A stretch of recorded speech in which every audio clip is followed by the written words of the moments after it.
अनुराग शुरू आप ही से कर लेती हूं भाई। एग्जिट पोल पर सारा दारोमदार है और किसी का नंबर कम नहीं। 6 पार्टियां 6 की 6 ने दावे कर दिए हाथ खड़ा करके 165, 170, 175 और किशोर तिवारी जो बैठे हैं वो तो कह रहे हैं 290 सीटें जीतेंगे हम महाविकास अघाड़ी। तो सर ये जरा अनुराग क्लैरिटी थोड़ा सा दीजिए कि क्या है आज की तारीख में महाराष्ट्र की तस्वीर। महाराष्ट्र की जो रणनीति है, जो चुनाव जिस तरह से लड़ा गया है वो बड़ा ही कड़ा चुनाव लड़ा गया है और बड़े शिद्दत के साथ लड़ा गया है। दोनों तरफ ने कोई कमी नहीं छोड़ी है।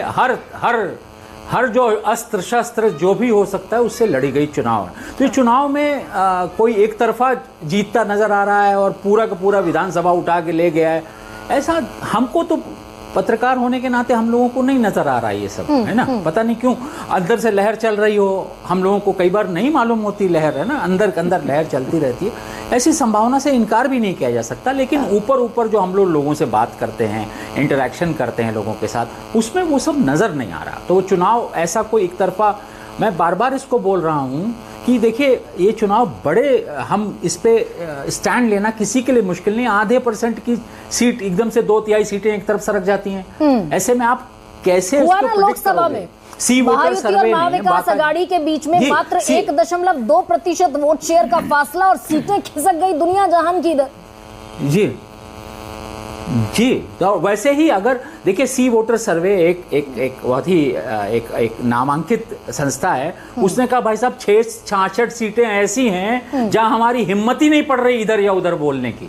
ये भाई साहब ये पहली बार शायद ऐसा आपने सुना होगी कोई बात। इसके पहले आपने सुना था कोई सर्वे एजेंसी मना कर दे ऐसी लड़ाई है कि हम यहाँ 1 या 2 वोट की लड़ाई है, ऐसी है, ऐसा आप इसके पहले आपने सुना था कहीं? मैं आपको जो कह रहा हूं ये लड़ाई बहुत ही कड़ी लड़ी जा रही है और 1-2% में सरकारें बन जाएंगी। 1-2% में इसमें कोई बात नहीं है कि सरकारें बनने में कोई नहीं परहेज है, लेकिन वोटों का फासला ऐसा उतार चढ़ाव आप दिन भर देखेंगी कि वो जो फिगर सवेरे आपको नजर आएंगे, शाम को दोपहर में कुछ और होंगे, शाम को कुछ और हो सकते हैं। लेकिन एक्सेस माई इंडिया का जो सवेरे से लीड नहीं, एक्सेस माई इंडिया का अनुराग जी जो पोल है वो तो एब्सोल्यूट मेजॉरिटी पर पहुंचा रहा है 178 से 200।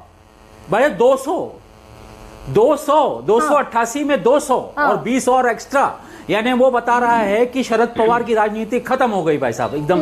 वो 25 सीटों पर आ गए। जीवन भर शरद पवार बाहर रहे हैं और 40 से कम सीटें नहीं जीते हैं पिछले 50 साल। वो अलग ही रहे हैं कांग्रेस के साथ अधिकांश समय, ठीक है। वो बता रहे हैं कांग्रेस जो पिछले ही कुछ ही महीनों पहले सबसे बड़ी पार्टी उभर के अंदर है वो भी 25 में निपट गई।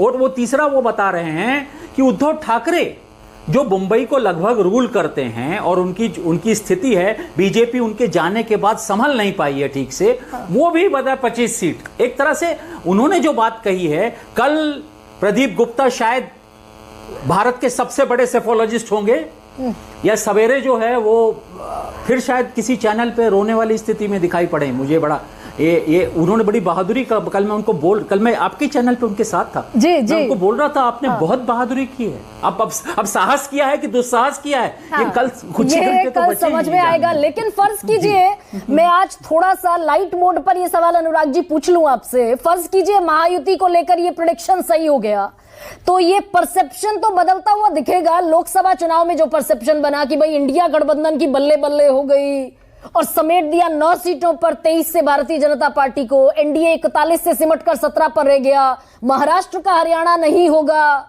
ये सारे परसेप्शन फिर एक लेयर चढ़ता हुआ नजर आएगा इन परसेप्शंस पर। जी, उत्तर प्रदेश और महाराष्ट्र ही इंडिया की उम्मीदों को जितने जगाया है, ये दोनों ही जगह टेस्ट हो रहे हैं। वहां भी 7 विधानसभाओं के सीट हो रहे हैं और महाराष्ट्र में हो रहे हैं। अगर यहां एक तरफा अगर यहां जीत हो जाती है एनडीए की, तो फिर इंडिया नाम की चीज जो है उसका मनोबल बहुत नीचे चला जाएगा अगर ऐसा होता है तो। लेकिन ऐसा क्या हो रहा है क्या ये? और दूसरे तरफ अगर ये समझिए उल्टा हो गया कहीं कि दोनों जगह इंडिया आ गई और वो तीसरे विधानसभा भी उसके जेब में पहुंच गई, तो भाई साहब फिर तो एक नया माहौल, एक अलग तरह का माहौल देश में खड़ा हो जाएगा। अलग तरह का माहौल तो है।